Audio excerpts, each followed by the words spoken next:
이사야 29장 5절에서 8절 제가 읽겠습니다. 그럴지라도 내 대적의 무리는 세미한 티끌 같겠고 강포한 자의 무리는 날려가는 겨 같으리니 그 일이 순식간에 갑자기 일어날 것이라. 만군의 여호와께서 우레와 지진과 큰 소리와 회오리 바람과 폭풍과 맹렬한 불꽃으로 그들을 징벌하실 것인즉 아리엘을 치는 열방의 무리 곧 아리엘과 그 요새를 쳐서 그를 곤고하게 하는 모든 자는 꿈같이 밤에 환상같이 되리니 줄인 자가 꿈에 먹었을지라도 깨면 그 속은 여전히 비고 목마른 자가 꿈에 마셨을지라도 깨면 곤비하며 그 속에 갈증이 있는 것 같이 시온산을 치는 열방의 무리가 그와 같으리라. 아멘. 오늘 말씀의 제목은 아리엘을 치는 열방의 결과입니다. 아리엘을 치는 열방의 결과. 하나님께서는 앞에 1절과 4절에서 무서운 심판의 경고를 하시면서도 그의 백성들이 너무 심하게 근심할까봐 그렇게 근심에 잠기지 않도록 하기 위해서 위로의 말씀을 해주시는데 그 말씀이 오늘 본문입니다. 선지서들을 보게 되면은 참 징계에 대해서 심판에 대해서 하나님께서 경고를 하시면서도 꼭 마지막에 가면은 하나님께서 회복의 말씀, 위로의 말씀을 해주시는 것을 알 수 있어요. 참 그런 거 보면은 우리도 그렇지 않나요? 자녀들에게 매를 들었다가도 얘가 울고 있으면은 참 측은히 여겨서 또 안아주고 또 위로해주고, 예. 바로 그러한 하나님의 마음 같아요. 너무나 많이 나와 있어요. 선지서를 보면은 심하게 혼내시다가도 또다시 너무 안타까워가지고 야 그게 아니야 하고 또 이렇게 위로해 주시는 말씀이 참 많은 것 같습니다.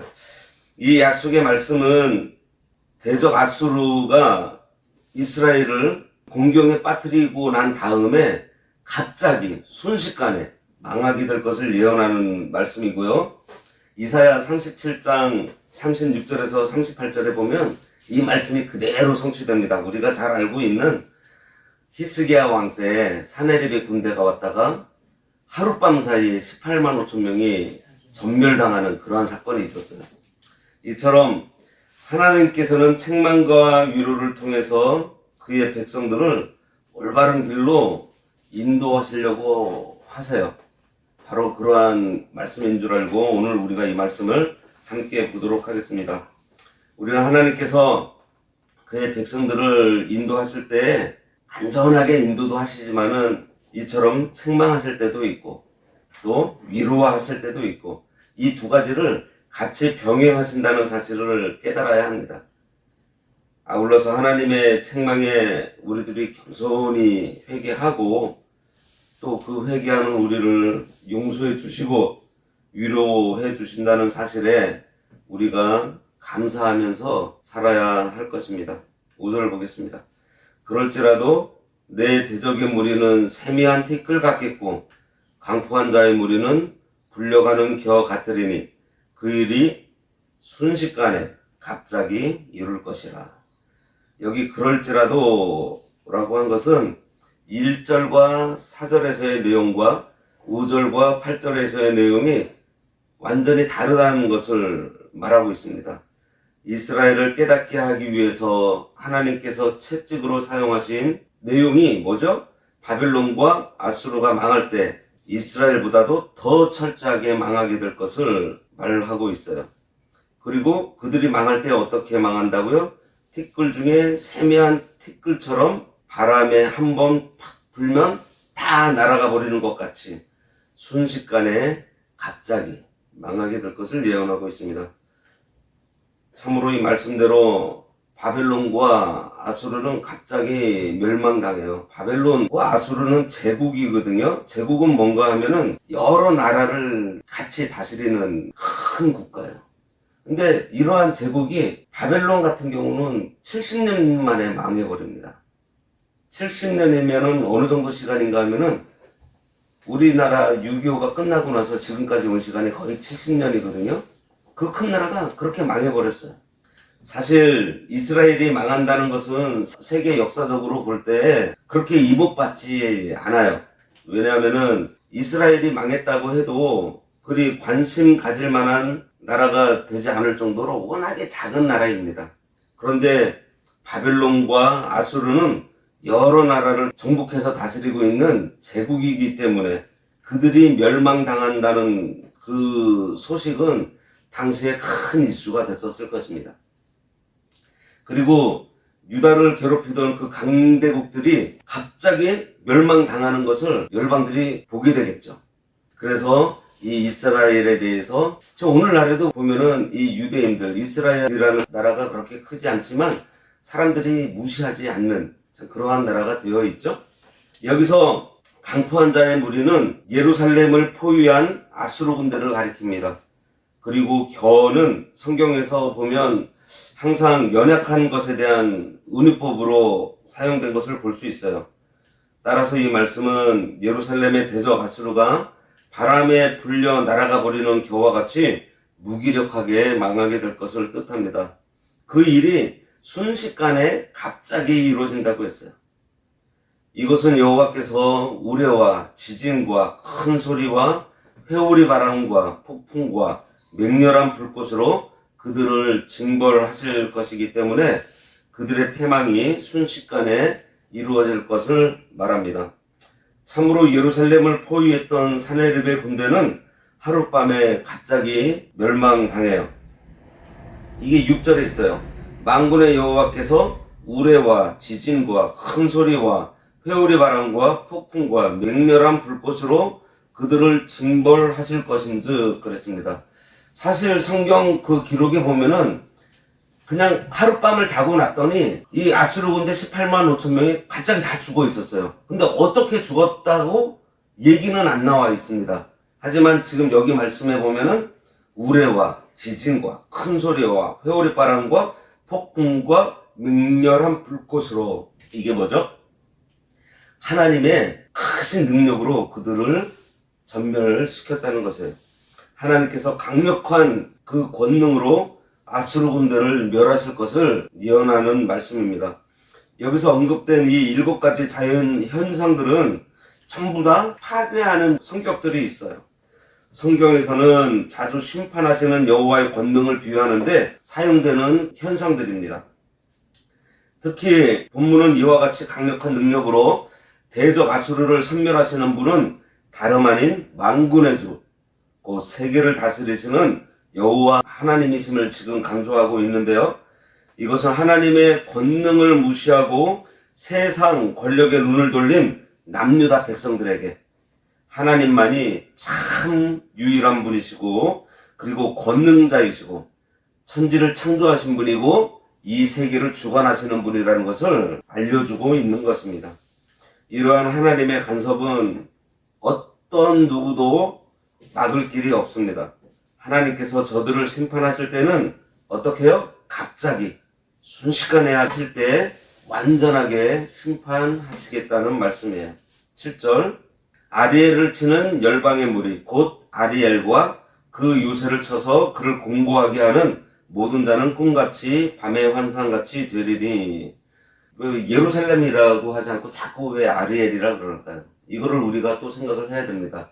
아리엘은 번제단이라고 했잖아요. 예. 하나님께 제사를 드리는 사람들, 하나님을 섬기는 사람들, 하나님을 섬기는 사람들 오늘날 누구죠? 성도입니다. 성도를 공고하게 하는 모든 자는 꿈같이 밤의 환상같이 된다는 거예요. 아수르가 예루살렘을 포위한 것이 터무니없는 환상과 같은 사실로 바뀌게 될 거라는 말씀입니다. 이것은 밤의 환상이 해 뜨기 전에 사라진 것 같이 아수르의 세력이 해가 뜨기 전에 전부 허무하게 무너지게 될 것을 의미하고 있어요. 이 예언은 앞에서도 말씀드렸듯이 아수르 군대가 하룻밤 사이에 18만 5천 명이 죽음으로 성취가 돼요. 무슨 말인가 하면 이스라엘을 치는 사람들이 계속 승리해 나갑니다. 이제 조금만 있으면은 저 예루살렘만 정복하면은 이제 다 끝나요. 이것을 눈앞에 두고 막 환호를 지르고서 오늘 밤 자고 일어났더니 그 일이 꿈같이 다 사라지고 전부 다 전멸해서 죽어 있는 거예요. 밤의 환상같이 되었다는 것입니다. 어제의 일이. 우리가 승리하던 일이 아무것도 아닌 일이 되어버리고요. 내일이면 다 정복하고 내 것이 될 줄로 알고 푹 자고 일어났는데 다 죽고 이제는 도망가는 신세가 되어 헛꿈을 꾸고 있는 것 같은 느낌이 되었다는 거예요. 이게 누구한테 일어난다고요? 아리에를 치는 사람들한테, 성도를 괴롭히는 사람들한테 이러한 일이요 순식간에 갑자기 일어난다는 것입니다. 8절에 줄인 자가 꿈에 먹었을지라도 깨면 속은 여전히 비어. 배고픈 상태에서 잠을 자는데 진수성찬이 있어서 막 먹었습니다. 그럼 배가 불러야 되잖아요. 먹었으면. 근데 일어나고 나니 뭐예요? 여전히 배가 고픈 상태. 목마른 사람이 꿈에는 막 벌컥벌컥 시원한 물을 막 마셨습니다. 그런데 일어났더니 여전히 목이 마른 상태. 시온산을 치는 열방의 무리가 그와 같으리라. 자, 이러한 말씀을 우리가 딱 들을 때 그런 생각을 좀 해야 될 것 같아요. 우리가 신앙생활 하다 보면은 가정에서 뭐 친척들이나 예전에는 그런 일들이 많았잖아요. 예수 믿는다 그러면은 온 가족이 되들어가지고 핍박했습니다. 그리고 그 성도들이 선하고 또 모든 것을 긍정적으로 보는 일들 때문에 그것을 이용하는 사람들이 있어요. 근데 그런 사람들이 어떻게 된다고요? 순식간에 갑자기 이렇게 망해버린다는 거예요. 그동안 자기가 성도들을 괴롭히면서 이익을 봤던 것들로 결국 어떻게 돼요? 그게 꿈같은 일이 되어버리고 자기는 망해버리고 말았다는 것입니다. 오늘 말씀은 하나님의 백성을 위로하시는 말씀입니다. 회개하고 돌아올 수 있는 근거를 마련해주고 있어요. 그래서 우리 주위에서 성도인 우리를 괴롭히고 어렵게 하는 사람들을 우리가 너 조금 있으면 망할 거야 이런 생각을 하는 것이 아니라 그 사람들은 이미 하나님께서 유로한 길로 가도록 준비해 놓으신 거예요. 그렇기 때문에 불쌍히 여기고 그들을 위해서 우리가 기도하고 사랑하는 마음을 가져야 할 것입니다.